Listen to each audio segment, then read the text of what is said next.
Hey guys, what is up everyone? How are you people doing? Welcome back to yet another amazing session. Hoping that all of you guys are doing good and taking good care of yourself. My name is Anoop and this is going to be session number 5 of work, energy and power. So hope you guys have been following what all we have done in the past. So make sure that you watch all the recordings, all the videos, and let me know if you have any doubts in the comment section as well. So that's it guys, let's move ahead and understand what we're going to do in today's session. So in today's session guys, we're going to understand one of the most basic concepts of work, energy and power. That is, we'll understand what are the different forms of energy and how can their conversion, or what are the different kinds of conversion that you can see out there in the world right now. Although we have not covered all of them, we have tried to cover as many as we possibly can. So without any further delay guys, let us get started. Now in the last session, I had given you a homework. I don't know if you guys remember it. I'll show you the homework. Before that, as always, there's a quote, and the quote for today is this guys: the only way to guarantee failure is to never try. That is something that we all have this fear, right?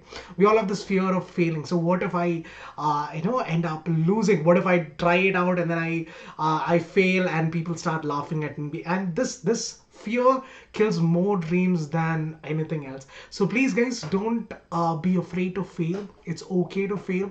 What's not okay is you not trying. So please keep that in mind and keep trying. Whatever it is, give your 100% and keep trying. Never ever doubt yourself and keep doing what you do best. All right, but that's it guys, let us get started with today's session. So if this was your homework, what are the different types of kinetic energy was the homework that I'd given in the last session. So comment section, I hope you guys have given me the answer to this question guys. What are the different types of kinetic energy? I showed you this in the last session.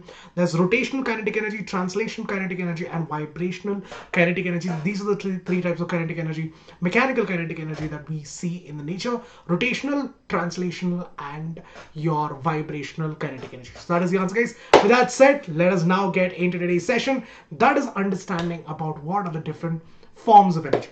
Now when you talk about mechanical energy, we have seen that it can be divided into potential energy and kinetic energy. Potential energy is the energy possessed by the body by the virtue of its state of rest, and kinetic energy is the energy possessed by the body by the virtue of its state of motion. We've seen that in the past, and if you haven't watched the recording already, if you haven't watched the video already, make sure you watch that, because that will give you a good sense of what we've been doing in the past sessions. All right, now other than this, we also have different forms of energy.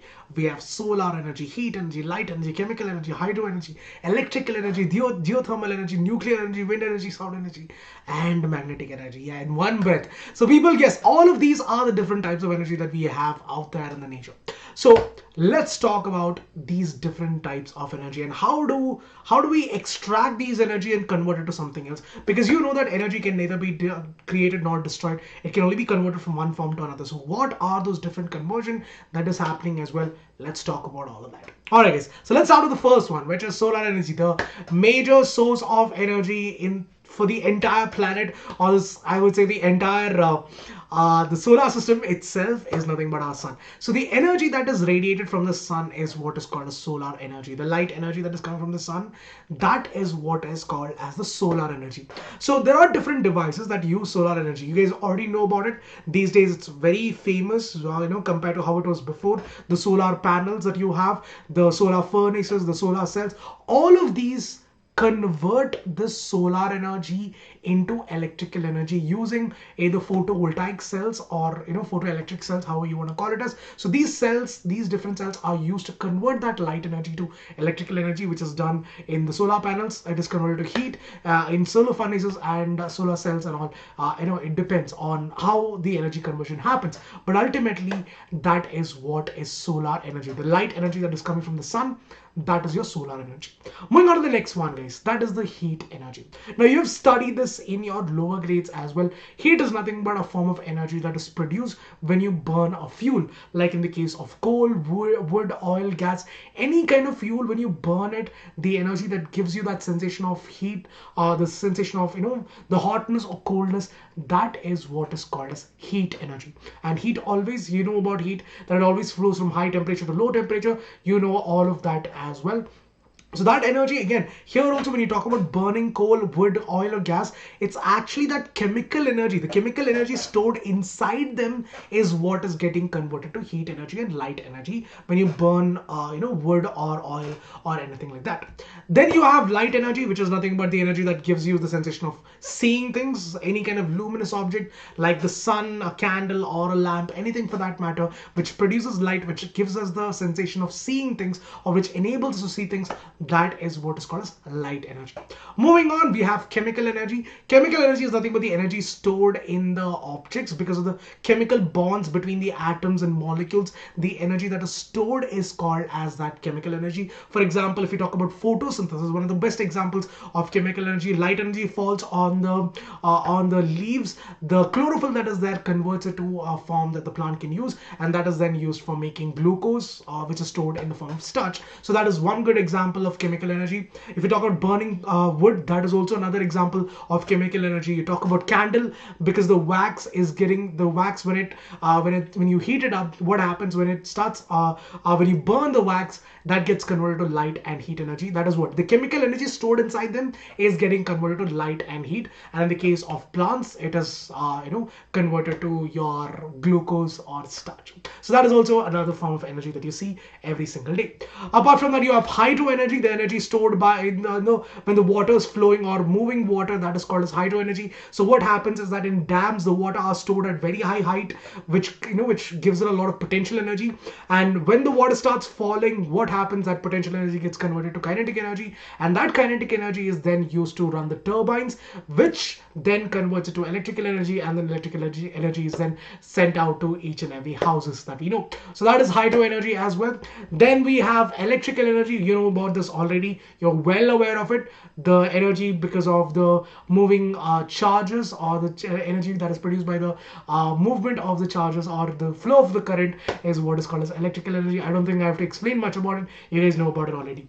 Then you have nuclear energy, the energy that is generated in nuclear power plants. So when you have a nuclear fusion or nuclear fission reaction happening, there's a lot of energy being released out. That energy is then used to heat up water, which is then converted to steam. That steam is then used to run turbines. That is what happens in nuclear power plants, and that, my friends, are nothing but your nuclear energy. And then we have wind energy. Obviously, there's one of the most energy, I would say, one of the most consistent form of energy. It's not consistent, I would say, but it's a reliable source of energy nonetheless, because wind is something which keeps on flowing no matter what. So that wind energy, the kinetic energy of the wind is connected to the mechanical energy which is made to run the blades. Those blades, when it starts rotating, it is then converted to electrical energy. That electrical energy is then supplied to each and every house. That is nothing but your wind energy, the energy produced by the moving wind. As simple as that. Then you have sound energy, the energy that gives you the sensation of hearing, because when an object is vibrating, the vibration produces sound, which gives us a sensation of hearing. That is nothing but your sound energy. Moving on, you have geothermal energy. That is the energy stored under the Earth's surface. That is that as we go deeper and deeper, the temperature of the Earth is also increasing, because the Earth's core temperature is very, very high. So Earth's core mantle temperature is comparatively very high when you compare it to the crust. Obviously, it's very, very high. So that energy, that heat energy, is used to produce electricity. So what happens is that heat energy is then used to heat up water, which is then converted to steam. That steam is made to run turbines. Those turbines, when it starts rotating or when it starts running, it is converted to electrical energy. So that, my friends, is nothing but your geothermal energy. Now, you also have magnetic energy. It's not done yet, guys. I know. It's not done yet. You have magnetic energy. Magnetic energy is nothing but the energy produced by the magnetic field around a magnet or an electromagnet. The magnetic field produces that energy, right? That energy is what is called as your magnetic energy. As simple as that. Now that we're done with all these different types of energy, let's talk about what are the different conversions of energy. How are they converted? What are the different different ways that we are experiencing it, but we don't even know whether we are actually experiencing it or not. Let's start with the first one, a very simple one, which is in the case of a hydropower plant.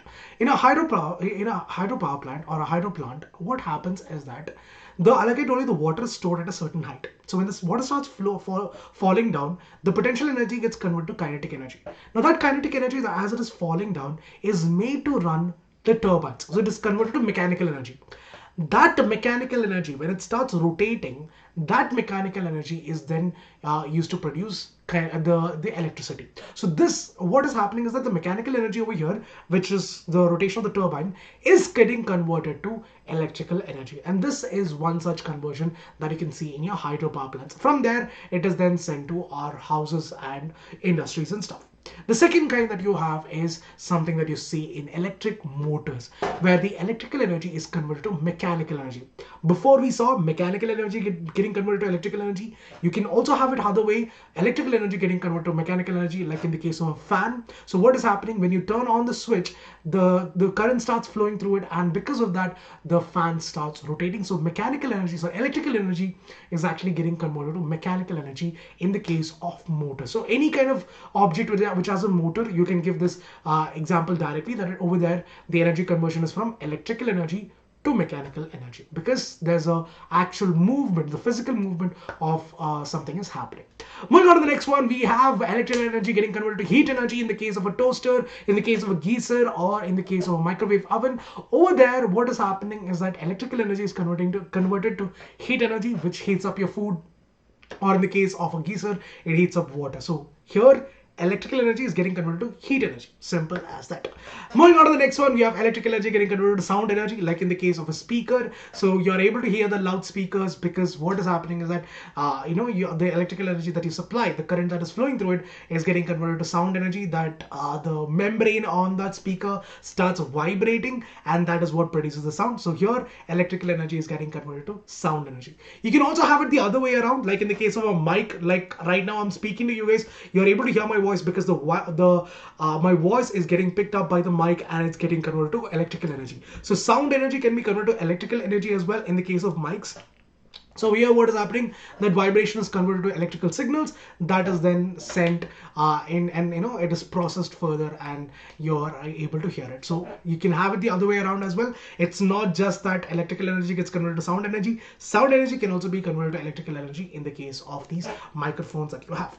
After that, we also have electrical energy in the case of a phone. Electrical energy is stored in the form of chemical energy. You have a battery inside the phone. Over there, you know that it is generally made up of lithium-ion batteries. So these lithium-ion batteries over there, what is happening? When you connect it to the socket, that electrical energy that is flowing through, the current that is flowing through, is getting converted to chemical energy, and it is stored inside the cell.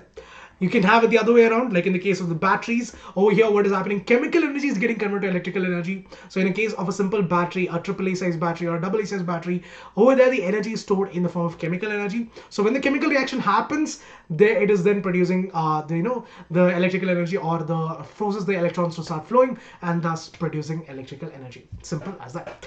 Then you also have chemical energy getting converted to light energy. We have already seen that in the case of a lamp. So what is in the case of a candle, what is happening? The wax is getting when you burn wax, what is happening? There's heat and light produced. So chemical energy can be converted to light energy as well in the case of a candle. You also have light energy getting converted to chemical energy. I gave you an example of the process in which plants are able to prepare their own food with the help of sunlight. That is nothing but light energy getting converted to chemical energy, which is then stored. It is able to produce food, right? So the production of food, that is the production of glucose or your starch, is done by this energy conversion, where light energy is converted to chemical energy. You know that photosynthesis cannot happen in the absence of sunlight. It's because of this, because chlorophyll needs to convert that light energy to a form that the plant can use, and that is what is used for producing the food as well. Moving on, you also have electrical energy getting converted to light energy. In the case of a light bulb, the tungsten, the filament that is there, when it starts heating up because of the flow of current, it is getting converted to light energy. So that can also happen in the case of lamps, electric lamps and stuff. Electrical energy is converted to light energy. In the case of your laptops, also you have connected to a socket, or your desktops and all that. The screen works on that exact same principle. Electrical energy is getting converted to light energy, and you're able to see what's on the screen. Other than that, you also have light energy getting converted to electrical energy in the case of the photovoltaic cell, that is used in your solar panels and stuff like that. Over there, the light energy that falls from the sun is getting converted to electrical energy, and that is stored in those battery and then later used. So Yeah, we're not done yet. We also have heat energy getting converted to mechanical energy in the case of your engines. So over there, what is happening when you burn the fuel, that makes a piston to go back and forth, and that is then converted to mechanical energy, which is used to make the run the transmissions, and then that is used to make the wheels rotate. So heat energy is getting converted to mechanical energy in the case of your engines. You have chemical energy getting converted to heat energy when you're burning any kind of fuel, like when you talk about wood, when you talk about coal, anything for that matter. There, I told you that everything is stored in the form of chemical energy. Over there, what happens is that you're converting that chemical energy to heat energy, and that's why you feel the heat when you burn a fuel. Other than that, you also have chemical energy getting converted to mechanical energy in the case of in the case of petrol and stuff, the petrol, diesel and stuff like that. All the fuels for that matter. What is happening is that when you burn the fuel that is used to run the tires, so obviously that is mechanical energy. So chemical energy is getting converted to mechanical energy in the case of burning fuels. Other than that, you have electrical energy getting converted to magnetic energy in the case of electromagnetic. Your when you talk about electromagnetism or solenoids and stuff like that, over there in electromagnetic material, you can see that electrical energy is getting converted to magnetic energy. So it produces a magnetic field and thus attracts any kind of magnetic material around it. You also have nuclear energy getting converted to electrical energy. Like I told you, what is happening is that in a nuclear reactor, what is happening is that there's a controlled, nuclear fission or nuclear fusion reaction happening. So when this nuclear fusion or nuclear fission reaction happens, this tremendous amount of energy that is being generated. That heat energy that is generated is used to heat up the steam, the water. The water gets converted to steam. The steam is then used to run the turbines. The turbines are then connected to the generators. The generators produce it, converted to electrical energy, and that electrical energy is then sent to each and every house. So here, in general, if you talk about it in a broadest perspective, nuclear energy is getting converted to electrical energy. Simple as that. Other than that, yeah guys, that is pretty much it. So those are all the different types of conversions that you see. I know it seemed endless, but yes guys, that is pretty much it. Now before we get into the Q&A question, that is the question and answers, again I want all of you guys to know what are like. Let me know what is the answer in the comment section below. Before we get into that, I have a small announcement to make. Many of you guys already know about it, and I know that, but yes, for all the new guys out there, this is going to be super important, so listen to me for the next 2 minutes. So here's the thing guys, we had done a survey on what are the problems that you guys are facing on a daily basis. So we had asked you we had put up a poll asking what are the problems that you face every single day. Now what are the problems that I'm going to say is something that I'm pretty sure that every one of you guys would be able to relate to, but yes, there are a few more problems apart from this as well, I'm pretty sure of that, but these are few things that would definitely be something that you would be able to relate to. The first problem that majority of you guys came with is that my doubts are not getting cleared. I have a lot of doubts, and how do I get those cleared? Second problem, notes. Sir, I'm not able to get the notes. I'm studying from so many different online sessions, but then my notes are not something that I can get from each and every session. So it gets very hard for me to refer to it if I want to it later. So tests and assignments, because obviously you can't just go and write your final exams, your board exams. That is not possible. You have to practice as well. Other than that, you also have competitive exams as well. That is your NTSE, your KVPY, your Olympiads and NSOs and ISOs, whatnot. So all of these kind of competitive exams, how do I train myself for that as well? A choice of your own schedule, that is also a very important problem, because you guys are never free when the teachers are free. When the teachers are free, you're never free. So there's this conflict of schedule that has been there for generations, and it's still continuing to happen. Finally, you also have this problem of language, because not everyone understands all the languages. Like some of you guys are comfortable in Hindi, some of you guys are comfortable in English. So how do I solve all these problems? Now, I'm pretty sure that you guys are able to relate to this, but yeah, there'll be a lot more problems apart from this as well. But these are some of the problems that you guys had told us when we had asked the survey. Here's the thing guys, at Vedantu, we have solved all these problems. Now, how do we solve these problems? In your sessions, in your regular sessions, you will not just have one teacher, but you'll have a two-teacher model. You'll have the master teacher as well as the class teacher. So the master teacher would help you, explain the concept and help you to clear your doubts. The class teacher would also help you to clear your doubts. Whatever doubts you have will be cleared by the class teacher as well. You will get all the recordings and notes available. So if you want to watch the recordings n number of times and download the notes, you can do it how many number of times that you want. every every quarterly, or even at the end of every month, you'll have periodic tests and assignments to check where you're going wrong. And based on these tests and assignments, you'll also be getting a detailed report card as well at the end of that month, which tells you what are the topics that you're going wrong and where you can do to improve yourself as well. You will also be trained for your competitive exams. Whatever competitive exams you guys are planning to take up, we'll be training you for that as well. You can choose your own schedule because live classes are happening throughout the day. Whenever you feel like studying, you can choose that time and attend the sessions. And finally, you can also choose your own language. Now at the moment, we are offering sessions in English as well as in Hindi. In the future, we might be adding more languages, but I'm pretty sure that half the country is our country is such that majority of them understand Hindi and majority of them understand English. So we have solved that problem by introducing those two languages as well. And apart from this, guys, you'll also be getting unlimited live classes. You want to attend 20 classes in a day, go ahead, do it. Nobody's ever going to stop you. It's only you who's going to set the limit. You'll have unlimited micro courses and crash courses. You get a performance report card and also personalized attention to make sure that all your doubts and queries are answered. So here's the thing, guys. What you do is click on the link that is given in the description below. So you have to click on the description, and if you find the link, just click on that link. What happens when you click on that link is that this is what you're going to get. They'll ask you which grade are you in. So you have choices from 1 to 12th grade. Let's say that you're in 10th grade. Once you click on this 10th grade option, they'll ask you which board are you in. Do you belong to CBSE, ICSE, or Maharashtra board? Let's say that you're in someone in CBSE syllabus. If you click on CBSE, this is what you're going to get. Whatever I just told you, all the details in one shot. You can check it out if you want to, pause the video and read it if you want to. What you will do is basically click on get subscription. Once you click on get subscription, this is what you're going to get: 1 month, 3 month and 6 month. So let's say that you want to try for the next 30 months and see how it goes. Sorry, 30 days, and you want to see how it goes. So once you click on the 1 month option, the base price of that is 4,000 rupees. Alright, but then you get a primary discount on that. Don't worry, you'll get a primary discount, and the price that you will be paying essentially is 2,699 rupees. What you will do is very simple. Enter the coupon code AMPRO. Alright. Once you enter this coupon code, you'll get additional 500 rupees discount. Essentially, what you'll be paying is 2,159 rupees for the whole month. Let's say you want to go for this 3-month course. For the 3-month course, the base price is 10,000 rupees. Don't worry, again, you get an additional 3,000 rupees discount. So what you'll be paying is exactly 6,999 rupees. On top of that, if you use the coupon code AMPRO again, this time you'll get 1,399 rupees discount. Essentially, you'll be paying 5,599 rupees for 3 months. Let's say you want to go for the 6-month course this time. For the 6-month course, the base price is 16,000 rupees. Again, don't worry, 5,000 rupees discount you'll get for that. So you'll be paying 11,499 rupees.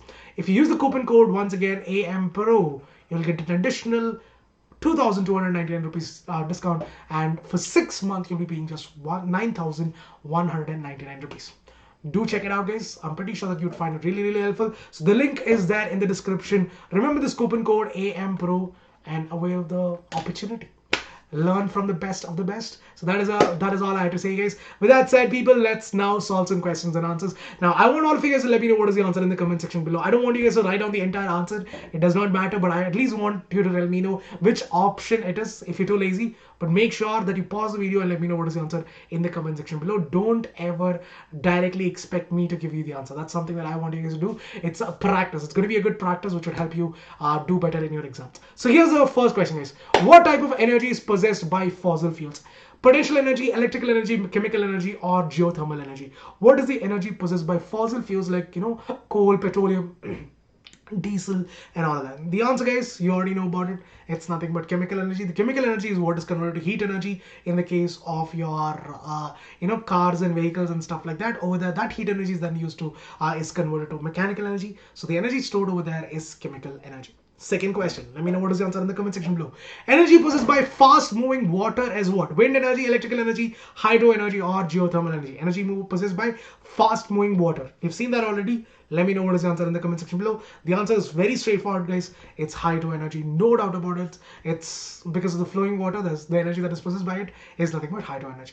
Moving on to the third question. A vibrating body always possesses dash energy, wave energy, compression energy, sound energy, or wind energy. Vibrating bodies, you've studied this in your lower grades. So the answer to this question, guys, you know what? It is nothing but sound. So when a body is vibrating, obviously it produces sound. Vibration of the body is what produces sound. So when a body is vibrating, obviously it possesses sound energy. Next question. Dash energy is produced by internal heat of the Earth's crust.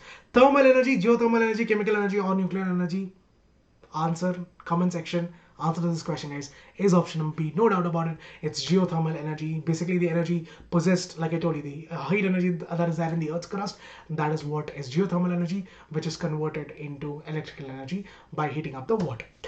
Next question, and the last question for the day. Which among the following appliances convert electrical energy to heat energy? Microwave oven, geyser, toasters, or all of these? Which of these converts electrical energy to heat energy? Think about it, guys. Comment section below. The answer, guys, all of the above, because microwave oven, geyser, and toaster, all of these convert electrical energy to heat energy. So that is it from my side, people. But yes, before we say goodbye, there's a homework. Let me know what is the homework in the comment section below. The homework is this: when an electric bulb glows, dash energy is converted to heat and light energy. Very simple question. Take a screenshot. Let me know what is the answer in the comment section below. With that said, people, thank you for joining. Again, the link and the coupon code is right here. So link will be there in the description below. Click on that link and enter this coupon code AMPRO. Do not forget about it. Thank you for joining. I hope you enjoyed today's session. Leave a like, subscribe to the channel, and click on the bell icon so that you are able to get notified of every new session that comes out in the future. Thank you for joining. See you all in the next one. This is Anoop signing off for the day. Take care, guys. Bye.